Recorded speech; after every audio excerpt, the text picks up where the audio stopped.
If you are the world's most selfish man, aiming to become a trillionaire with your silver tongue as your only weapon, well, you're gonna have to find a skilled hacker, quit a job with the largest tech firm, compete in weird tech games that you know absolutely nothing about, and challenge giant media companies that want you to go bankrupt. Today I'm going to break down the mistakes made, what you should do, and how to beat the giant companies in the trillion game. This man here knows he's going to become a trillionaire. Yeah, he's that much of a believer.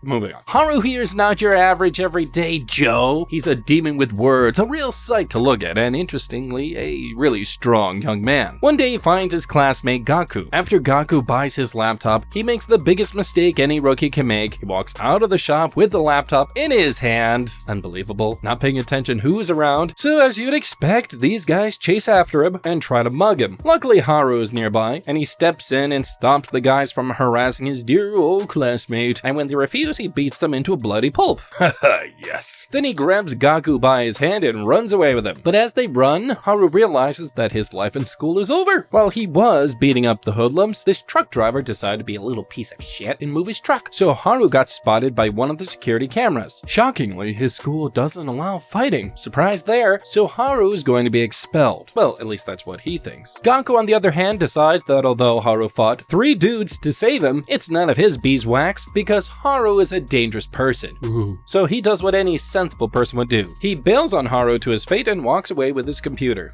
Frankly, I wish it was that simple. If Gaku had just done this, we wouldn't be here right now trying to beat this anime. But once you know it, now here we are. And as always, Gaku is to blame. He really is. No one goes to shop for anything this important without planning how they're gonna transport the thing back to the residence. What kind of moron would walk out with the actual laptop in his hand? Don't you have a bag or something? A backpack? Anything? Yeah, he looks like a nerd, but he's like anything but a nerd. At least not a smart one. If we were in his shoes, knowing we want to make the purchase of our lifetime, I would go a step a little farther beyond saving money for the laptop. I would maybe, I don't know, save up for a Bolt ride, an Uber trip, anything. Because unlike Gaku, I would have researched the area where I'm going to be buying my once-in-a-lifetime laptop from. Basic research, guys! It would have shown Gaku that lots of people probably get robbed around here. And if you have that kind of information, I would definitely do a little extra preparation to protect myself from getting robbed. In the event I can't afford to have somebody come pick me up in their car, I'll go for the next best thing. Misdirection. Gaku's a student, he's always going to be with his school bag. If I were in his shoes, then to protect myself from getting robbed, as soon as I buy the laptop, I'm gonna stay inside the store for goodness sake for 2 seconds, put it in my bag, zip it up, and then I'm gonna buy something that I don't need, something that no one cares about, like tissue paper, something throwawayable, you know, that you don't need. Then I'm gonna put that in the normal bag from the supermarket and head out. This way, even if I get stopped by the hoodlums, they're gonna see the worthless stuff and probably let me go with my laptop in peace, because they're not gonna know it's there. But unfortunately, despite how smart Gaku looks, he doesn't walk away. In fact, the first thing Gaku does with his laptop is commit a crime. He hacks into the security feed, which is amazing. But he deletes the video of Haru beating the guys up. But then this gets Haru thinking about all the systems they could hack into together. You know, like a bank, you know? Of course, Gaku's like, no.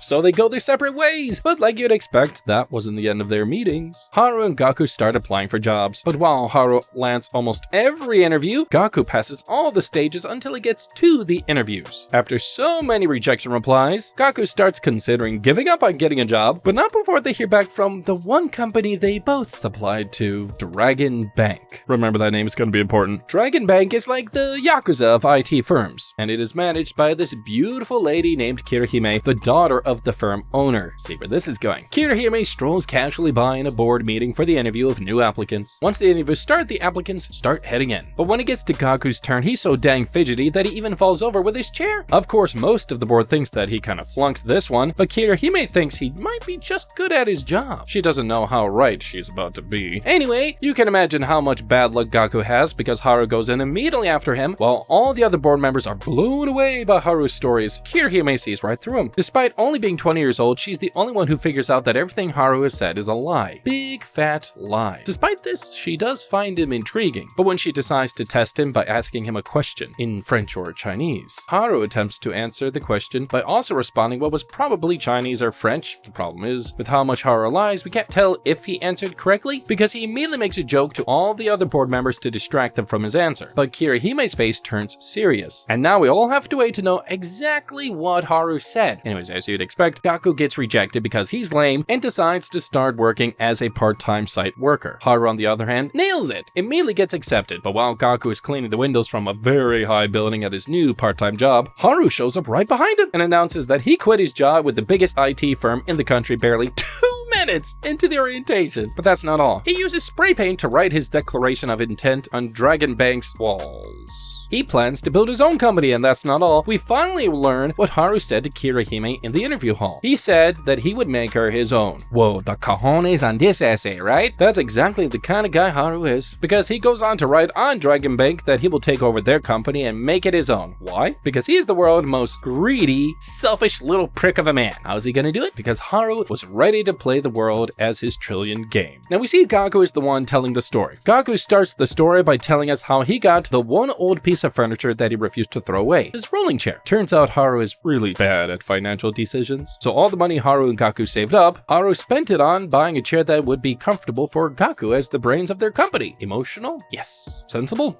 No. Although they decide to build a company together, they have no idea what they're going to work on. Still, after agreeing they need to buy a new laptop for Gaku, they estimate 3 million yen as their needed capital. So Haru does what Haru does. He creates a fake business plan to lure in angel investors into a business they have no idea about. Zilch. Nada. They meet up with a few investors, but as soon as the investors sound like they're interested, Haru increases the initial capital needed from 3 million to 50 million yen. This dude is insane. Like you expect, no one buys into their business plan. No one until one unfortunate investor. But before we get to that, Haru and Gaku head into an eatery to take a break from all the rejections they received. And that's when Gaku asks the questions we've all been thinking. Why are you doing this? And how does Haru go from one rejection to another without losing hope? But Haru says every rejection brings him closer to the one who would say yes. And that's when he decides to meet the wealthy person who he thinks can turn him down. If it's the hot chick from the bank, you are correct. None other than his former employer, Kirihime, son of Dragon Bank. Haru and Gaku meet her while she's working out, and to show how serious they are, she asks them to picture their idea while lifting weights, of course. Gaku's a weakling who can't lift the bar, let alone lifting some weights, but Haru is an entirely different case. He decides to lift on behalf of both himself and Gaku because he gets to the weights and he nearly breaks the Japanese record, but that's not the best part. The best part is that with so much weight above him, he still manages to deliver his pitch perfectly. But our boy Haru was doing what he does best, lying. Don't try this at home, kids. Haru sleekly added some fake weights into the mix, so he's really nowhere near the Japanese record, although lifting and talking is still impressive. Anyway, Kirihime goes to bathe, and when she's done, she tells them the one thing that might really bring their business to a halt in the very near future. Businesses started by friends always fall apart, but when she says this, Haru responds their business won't fall apart because their friendship is greater. Ah, yes, the sweet power of friendship.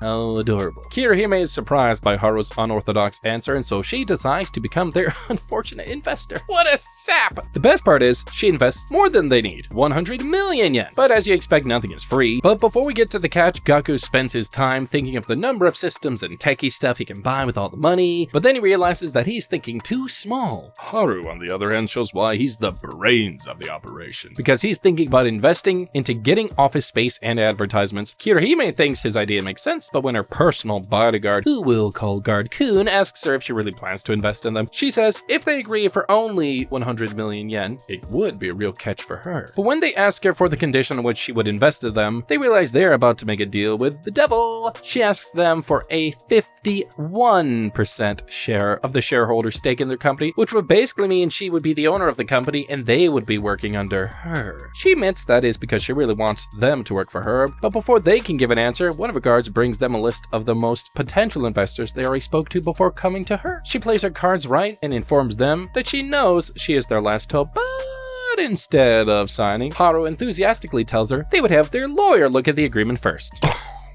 Things turned south so fast. Part of the blame goes to how young and sadly naive our entrepreneurs are, and now they're on the brink of losing ownership of their sort of fake company before it's even really formed. What should they have done differently? Well, Haru, yeah, he's got a great silver tongue, great with people, great liar, which is a skill, to be fair. But he's relied on it a little too much here, and now it's what got him into this mess. While he's right, they didn't need a proper business plan to get the investors rolling in. It would have been a real great idea to have a good idea of the kind of business they wanted to get into and what kind kind of investors would be willing to lay down their money to support such a cause. Basically, they failed to research, which is kind of like dumb. If I were Haru, I would spend some days researching the different investors I intended to meet and the kinds of things they're interested in, and money flows where attention goes, bros. So definitely, given how much of a liar Haru is, he would have been able to come up with different fake business proposals for each of the investors that tilts towards what that investor favors. This way, they would not have been turned down at every front. Also, Haru's next mistake came from overestimating his silver tongue, because many people agree to his requests. He decided to up the amount from 3 million to 50 million. Guys, that's a 1,566.666% increase! Our boy doesn't do math and it shows. Because even doing a 100 or 200% increase would have put them in a safe zone with their investors, and after securing the fund from one investor, if they really felt like splurging, they could have gotten the same amount from another one. That way they could raise 50 million or more by meeting 10 investors for 5 million each. All because he got greedy, and now he's ended up with nothing, and now he's stuck. To her, Kirihime has him by the cojones, and she knows that she is their last hope. But that's their final mistake. The myth of saving the best for last doesn't apply to the business world.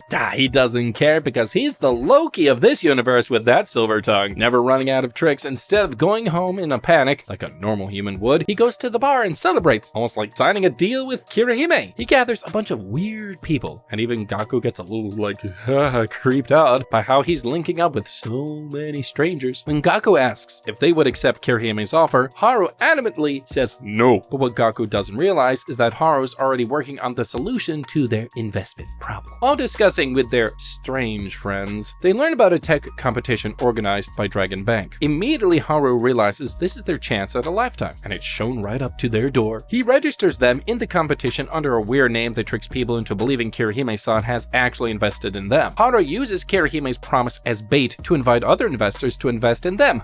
Ooh, sleek.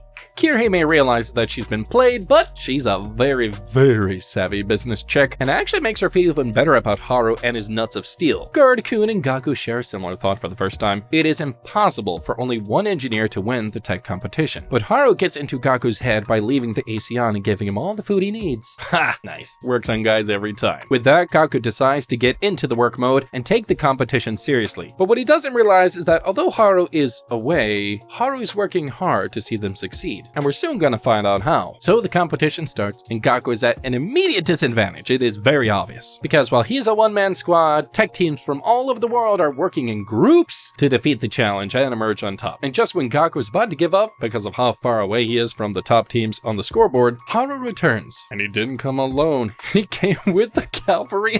Look at these guys! All the folks Haru spoke to at their fake party were coders, gamers, that he was trying to get on board with helping Gaku with the competition. Now, Gaku's really worried about where Haru got the money to pay these people, considering they're both broke. But that's when he sees it. Haru's hand is missing the only possession Haru actually valued, his personal wristwatch. Knowing that Haru had sacrificed his watch for their goal, Gaku gets re-inspired and sits back at his table ready to win the competition with his new tech party people. If only things were that simple. Haru tries to help with the competition, but that's when he realizes that he can't even win in a simple maze game. So he sticks at what he's good at, cooking. He makes special fried rice to keep Gaku going. Haru manages to successfully guess what tune was used in an aspect of the game, so he quickly earns them 200 points, but when Gaku decides to answer a bonus question for 777 points, Haru uses his knowledge of gambling and warns him to save it for last. With only 1 hour to go, Haru and Gaku have made it to the top 50 of 1,000, very impressive, but they need to be in the top 12 to make it into the finals, and all their supporters have slept because 24 hours is too dang long of a period to keep working. Things are not looking good. But that's when Gaku suddenly remembers the bonus question. With only one chance to answer the question, Garu gets to work. But when he finds the answer too easy, Haru stops him from sending it. According to Haru, if the answer he found were right, then it would have been too easy. So they search for some more hidden clues. And yep, our boys are smart because they find the real clue. With less than a minute to go, Gaku punches in the correct answer just as the clock ticks 24 hours. Now all they have to do is wait for the rankings. Haru announces that the results are out, but Gaku has finally passed out after being up and coding for 24 hours. As you'd expect, he doesn't care about Gaku's being asleep because they managed to come in 12th. Woo, close. Our boys qualify for the finals, and to say congrats, Kirihime sends them a lorry-sized bouquet of flowers. It's not really for congratulations. Instead, it's a declaration of war. Kirihime has figured out that Haru used her to fish for investors, so now she's ready to get back at him. She promises him that they would lose so badly at the finals that no investors investor would even think of looking in their direction. But Haru adds a clause into their new agreement. If they win, she would have to become their pet. Of course, Guard-kun is like, frig that! So he gets Dragon Bank's IT team ready and promises to take care of everything for dear old Kirihime Chuan. But what they don't realize that they're playing into the hand of Haru, who you almost think is stupid, but maybe he's just a genius. It's a fine line for me. Just look at what he does next. So the day of the tournament arrives, and Haru does what he does best. He attracts all the attention, so much so that people even forget about the beautiful Kirihime is in the building too. He dresses as a priest because it's eye-catching, and Gaku thinks it's the only way to get any attention in their direction. But one thing about Haru is that when he sets his mind on something, he plans on seeing it through, even if it means pulling off an impossible miracle to win a contest against the world's best IT guys. Haru and Gaku are getting ready to do their thing when the competition starts. But elsewhere, someone is already racing through the streets of Japan to see the two daring young men and possibly to invest in them. Will Haru's gamble pay off?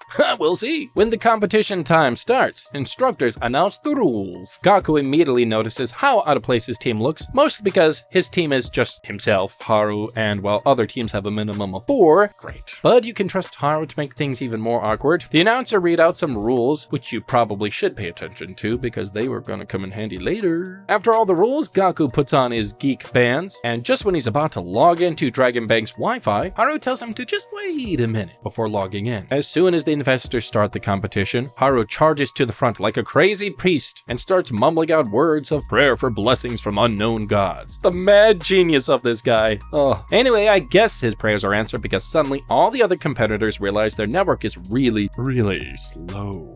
Gaku's network works just fine. So instead of starting behind, he's actually ahead of everyone else. So it takes the rest of the competitors a moment to notice, but apparently Haru's priestly staff is made of aluminum foil, so it's jamming the signal. I love it. And just when Guard-kun tries to stop him, Haru pulls a totally aura full backflip and strolls back to his seat. Everyone connects to the second available network and gets to work. But what they don't realize is they've all fallen deep into Haru's spider web. Even Gaku wonders what's the point of his little display, because while he gave them a short advantage, the larger teams are already catching up. And just when things are starting to look a little like, uh-oh, this is bad, suddenly all the other competitors start attacking Haru and Gaku, because Kirihime Chuan tipped all the other teams to take them out first. How sly. Haru and Gaku lose all their points and things are all but over for our dynamic duo. But that's when Haru again shows up just as usual. Our clinch plotter whispers something into Gaku's ears that makes even our calm nerd scream in shock. As soon as he regains his composure, he starts typing aggressively on his keyboard, and shockingly enough, he launches an all-out attack against all the other groups at the same time. It is glorious. Haru leaves the hacking to Gaku and goes on to tease Kirihime, who is already leaving, and he asks her who she would rather go to Pound Town with, him or Gaku, which intrigues Kirihime because she knows Haru is most likely not bluffing. She goes back to take one last look at the competition, and to her shock, Gaku has pulled them back into the lead. Guard-kun knows this cannot be possible unless Haru has mysteriously had access to all the passwords for the different teams. Turns out, as a master of true ground game work, Haru snuck into Dragon Bank a few days earlier and installed his own private router in preparation for the competition. With everyone flustered from losing precious time at the beginning of the game due to his shenanigans, they all rushed and logged onto his private router, thereby giving him access to all their passwords and giving Gaku all that he needed to continuously attack them from within. As you expect, Guard-kun is disappointed, but Haru and Gaku are announced as the winners of the competition. Okay, this is so genius. I love it. But if I were in Guard-kun's position, this would not happen. There were so many mistakes here. First mistake was not even done on the day of the competition. It happened long before that. Why would you have only one router for such a competition? Everyone knows that internet issues are bound to come up when you least expect them to, especially with all of this internet-heavy, data-heavy type of work you're doing. And considering that another player from a previous competition had tried to jam the signal without success, I would have done everything in my power to make sure that our signals are safe and protected from any attempt at jamming or hijacking. I would also make sure to employ at least 2 or even 3 network companies separately to handle the installation of the network for the competition. Just like Haru, I would use misdirection and make one of the companies pop popular and announce the work being done to everyone. But in secret, the other companies would come weeks before the popular one and install a backup network that all other participants can have access to in the event of a network issue during the competition. Next, I'm going to make sure that there's a detailed list of all the employees coming from each company, and they're all submitted at my office. I would go as far as preparing electrical gate passes with each employee's face for the duration of the installation. This way, we're sure that we're protected from any slick dudes like Haru sneaking into our company while the work is going on. If Haru never gets in, Haru can't cheat, and if he can't cheat, then there's no way he's gonna win. So we see Haru's gamble working because all over the world, investors who are watching the game saw their long, crappy team name as the winners of the competition. But their victory was short-lived because Guard-kun is not having it. He rushes down to the regulators and snitches on Haru and Gaku for violating one of the rules, and that's why they're eventually disqualified. But none of that matters now because they got what they came for. Their names are being published as the winners of the competition, and Kirihime doesn't care that they lost because she is now ready to invest in them. But they ignore her because their second goal has been achieved. And as proof, this dude comes along and promises to invest in them. And his name is Keidoin. He's interested in becoming their first real investor. He decides to invest 30 million for 15% stake in their company. But to complete the deal, Keidoin tells them they have to seduce one girl from the lounge. And although our boy Haru claims to be a virgin, while selling Gaku as the lewd one, he seduces a babe so quick that it's kind of scary and sets up nicely where they're in a room. But before you know what, Kirihime tries to call him and even resends her offer. But instead of accepting, he blocks Kirihime because our boy can't be held down, and he knows, rejected chick and she only wants you more. Man, the ego of this guy. Then he gets down and nasty with this total stranger of a lady. Anyway, Kirihime promises on not giving up on getting Haru and Gaku. Haru and Gaku get the cash from Keidoin and use it to take pictures in their bath like absolutely insane kids. Keidoin's secretary Mizuki guides them through the little nitty-gritty stuff and advises them to create a company with the money and decide how the shares will be split. Haru points out that the first thing they're going to do is get the people that would help build the company. And with that, they set out advertising for employees, but Haru even goes so far as trying to recruit Keidoin's secretary. Of course, she's like, no. But at this point, you never know with Haru. He's like capable of anything. So we'll just see what happens there. Keidoin shows up at Gaku's house to help them with getting applicants, but to his surprise, Haru has already tongue-twisted a few people into applying. They incorporate their company under the name, drumroll please, Trillion Game Incorporated. When the interview day arrives, all these sharp-looking people show up, but this guy's confident that he already has the job in the bag. Meanwhile, this cutie pie Rinrin remembers Haru and Gaku from when Kirihime placed an order for their flowers at her flower shop, and she's having jitters because she thinks she's uptight, but she just wants to get a job. But what none of the applicants know is that Gaku finds this situation weird. A few weeks ago, he was an applicant getting rejected by everyone, and now he's being tasked with interviewing and employing new people for his own company. By the way fate twists and turns, Haru, as usual, has already come up with a solution for the kind of question they should ask the new hire. He picks a book for assessing managers' qualifications, and they choose their question. They give the new hires a problem scenario and ask for their answers. Everybody fails until Mr. Overconfident here shows up. Like you expect, he answers correctly, but he really gives off like Haru vibes.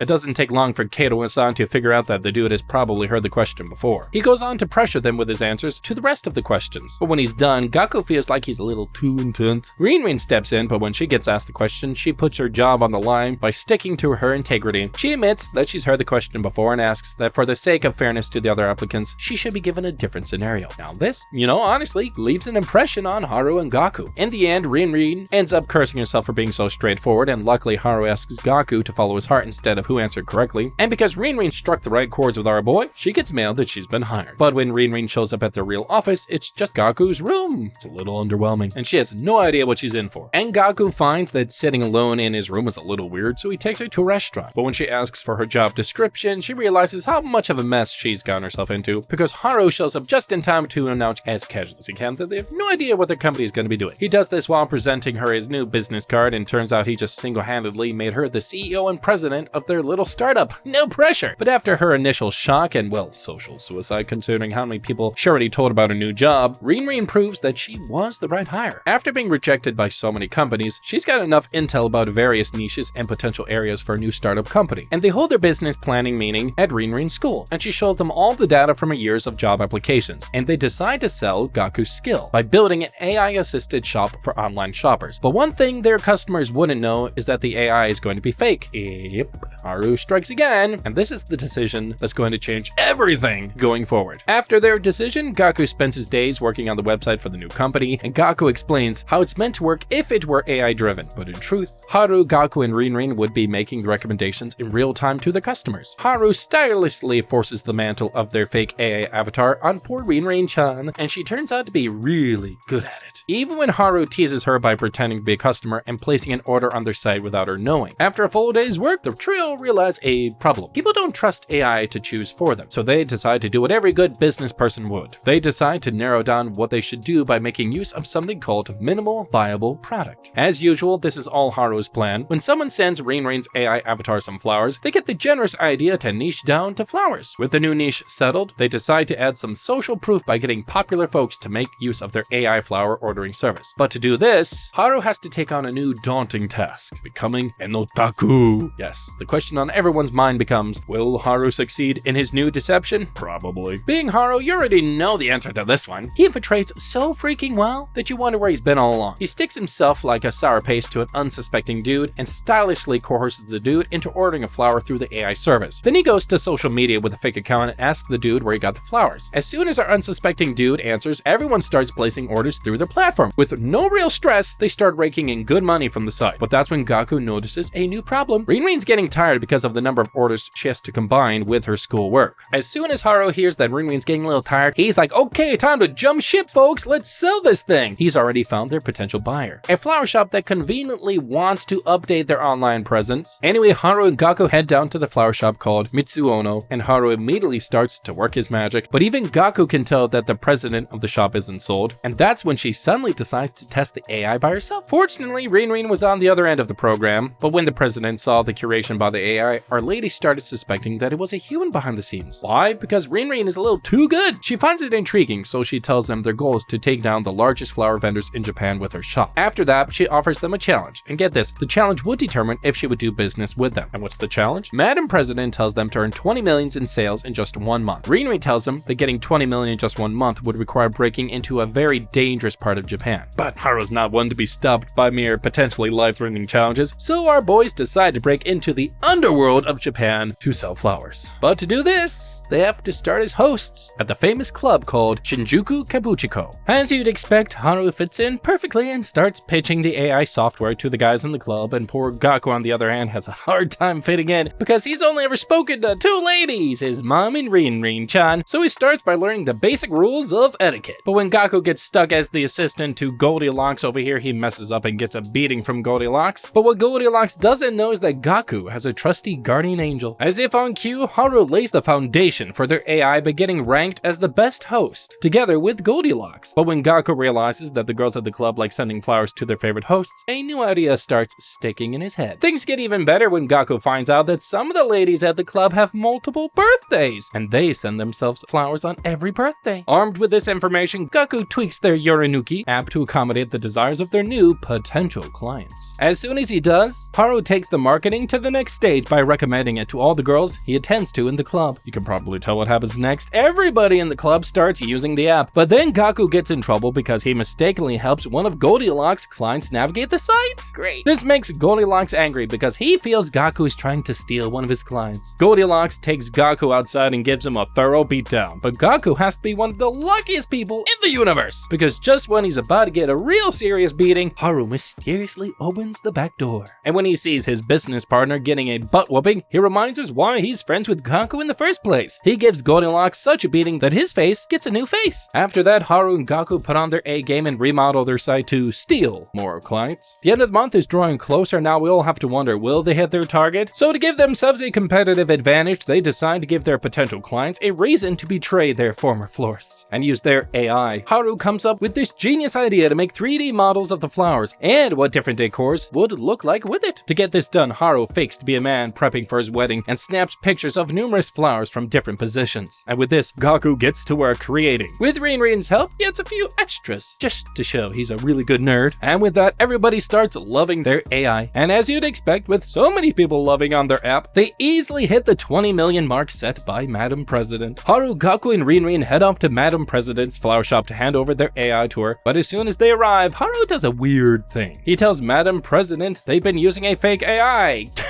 Surprisingly, Madam President is quick on the uptake, and she understands that Haru wants to make use of her staff and Mitsuono to reduce the burden on his AI cough cough reen, and because she's such a darling, she agrees. While Mitsuono's staff works as the AI, Haru Gaku invests the money Keru and San gave them into creating an actual AI for the job. Smart, wouldn't you think? After seeing the performance, Madam President signs a contract with Trillion Game for 100 million yen, but whoa, hold your horses. They experience a lot of growth. So much so that it looks like their app has gone around the continent. You wanna know what else comes with becoming a global name? Moolah. Big bank money! Yeah, their sales really soar for a bit, but that's when everything changes, because this weird old dude in white suits decides they're a threat to his business, so he does this really D move and creates the exact same product that Trillion Game is selling. And just like that, their sales plummet, because they're kicked out of the business. Ah yes, the taste of tragedy. But in business, you know, that's kind of normal, so get over it, guys. If we're Haru and Gaku, we should be able to stop this from happening, and here's how. Think way back to that beautiful scene. You know, the one where Haru shakes Kirihime's hand very enthusiastically and says something like, "We have our lawyers review this contract and get back to you, blah blah blah." Yeah, ladies and gentlemen, we're really facing a legal problem, and it really is a problem that could have been avoided if they just, in the mix of everything Haru and Gaku were doing, if they just paused to ask a lawyer about the legal implications. Anyway, if they had a lawyer, I suppose he would have just asked us to get a patent for our software idea. Now, what's a patent? Well, it's a legal right granted by the government to the producers of a thing that have the exclusive use of that idea and ownership for it. But you know what? That sounds way too technical, which is why you leave all that stuff to the lawyers to flesh out the boring contracts and case files and all that jazz. But if they did that, they would have found a way to protect Trillion Game's legal interest in their idea, and that would have been illegal then for Dragon Bag, or anyone else for that matter, to take their idea and create a rival application. At least for a period of time, it would have slowed it down. And then it's revealed that it was all Kirihime's idea to steal their AI, but she still believes that they will rise again from the ashes. And as you'd expect, Haru's brain is already spinning with ideas. While consoling Madam President for their loss of the family business, Haru points out the obvious. If they were defeated by a media company, then they need to control the media for their own advantage. But as ballsy and bold and optimistic as Haru sounds, the Trillion Game finds themselves in an even more daunting problem. How do you break into the media space? But guess what? Haru even already has an answer for that. His grand plan to break into the media world is phone games. Seems our boy has lost his mind from getting played by Dragon Bag, but as usual, he takes it all in stride and sets out on his new goal. So the first thing he decides to do is to buy a game company, because Gaku can't build a game all by himself. After being rejected by some big names like Sony and even Dragon Bag, and Gaku meets these loser-looking weird group. Their leader is a spiky-haired Sakura, and his dream is to build a game with heart. But he's had no luck with that. Unfortunately for his colleagues, Haru is a real proper swindler, and that's why Sakura ends up selling his company to Haru even though he planned to resist with all his might. Sakura even gets so fooled that he believes Haru can't tell a lie. Just when things start to look awkward for Gaku with his weird cramped office space, Haru calls in with a clutch save and announces that he has rented a new office for their company. But when Rin finds out the cost for their rent, she decides she's going to be in charge of their expenses going forward because Haru has no budgeting ability. But instead of accepting, Haru tells her to not worry about it because he has another plan to make them mad money. Immediately, Haru gets to work on his new plan. Although Gaku and gamers don't know it, they're already part of his plan. They find this photo of a guy online, and Haru immediately recognizes him as the guy who made one of the most popular games ever, Dragon Musume. But then Haru talks about how nice it would be for the creator to work with them. Well, Sakura and his gang thinks Haru is joking, because that's normal, that'd be insane. But Gaku and Rin know that our boy is not joking. But they do wonder, how would he get a world-famous creator to join his team? Haru then organizes a weird gathering for investors, and invites all the people that refused to invest in them when they first started. But once everyone is settled in, he invites his first special guest on stage, and it's none other than the creator of Dragon Musume! Creator-san creates a quick introduction of the Trillion Bank gaming team and takes a few photos for the gram. Snapping with him makes Sakura feel like he's fulfilled his childhood fantasy, with the social credit they've built now by inviting a notable game creator. The investors, who were skeptical, are now willing to invest in our boys. And that's why in this single gathering, our boys brought in a solid 2 billion yen. So yeah, they're in the billion-dollar business now. But while Rin works on the sharing formula, Haru signals Gaku to meet him outside. And that's when Haru reveals there was no creator of Dragon Musume like everyone was led to believe. Our boy did some major underground maneuvering just to create a false persona. And because Madam President claimed to know the name, everyone else just went with it.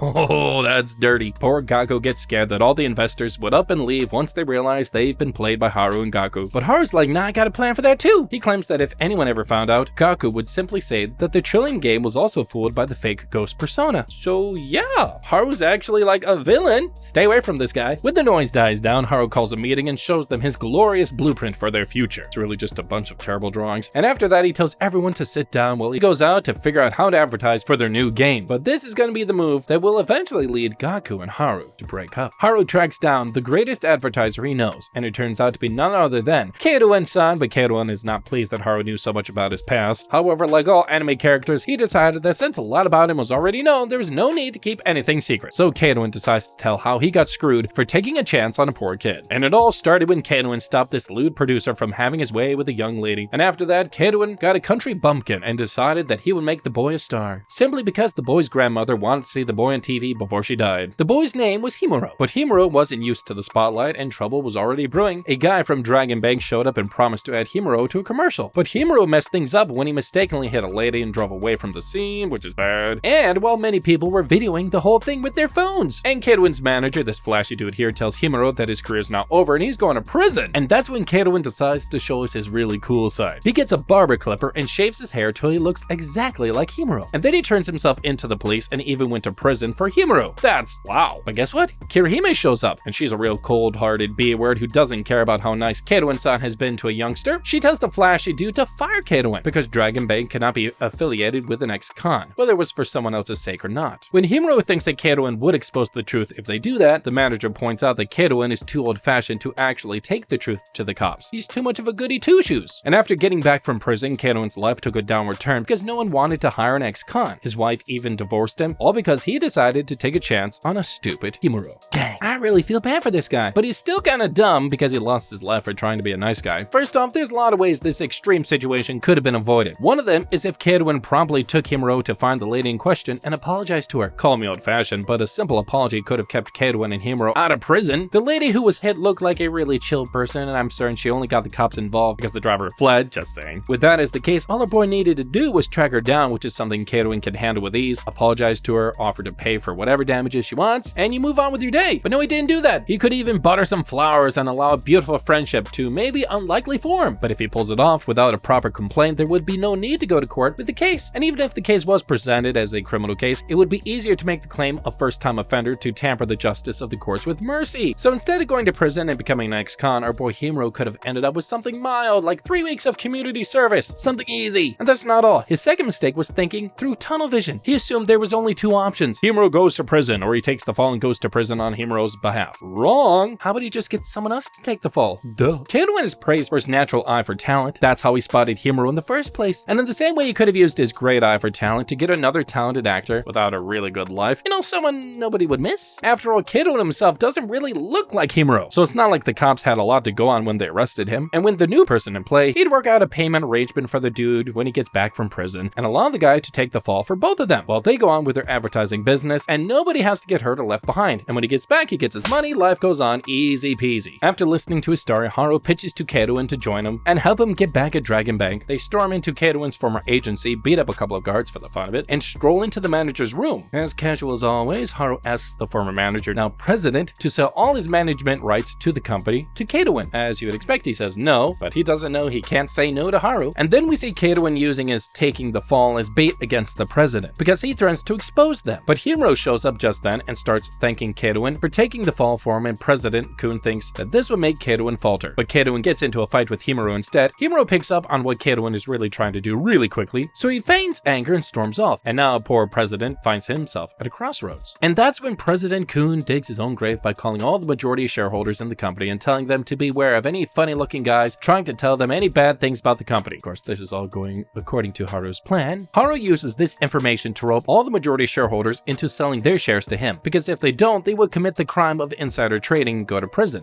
Whoa. But Haru's not done. He heads down to God Promo Company together with Keiruin-san for the final battle of the company, and it's holding at the shareholders' general meeting. And poor President-san over here doesn't know that his dear old Himuro-kun is working with Keiruin. Himuro stands up out of turn and moves a motion for the dismissal of the president. And with all the chaos of the shock, Himuro takes it a step further by nominating Keiruin to replace the president. And that's not even all, because when Keiruin shows up, he shows up with the signed power of attorney of 51% of the shareholders. Basically, he just already kicked the president president's butt before even showing up officially. Kirihime hears of the chaos and rushes down to the shareholders meeting just in time to see Haru work his magic. Haru negotiates a peaceful transfer of power between the president and Katoen in a way that only Haru can pull off. After the transfer of power, Katoen immediately announces a partnership with Trillion Game Incorporated. But this means Trillion Game has officially entered the media race, and just like Haru wanted, but Haru's not done. And when Haru informs Gaku what he had to do to buy their way into the media space, it threatens the core of their friendship. And for the first time in high school, it actually looks like Haru and Gaku are going separate ways. Haru tells Gaku that he used all the money they raised to create the social media game, to buy their space in the God promo company. Though this is good, Gaku immediately sees the new problem they're facing. What would happen to Sakura and his team of game creators? But that's when we see the really cold-hearted side of Haru. He says they were necessary to get to the next stage, but now Sakura and his team are useless, and this really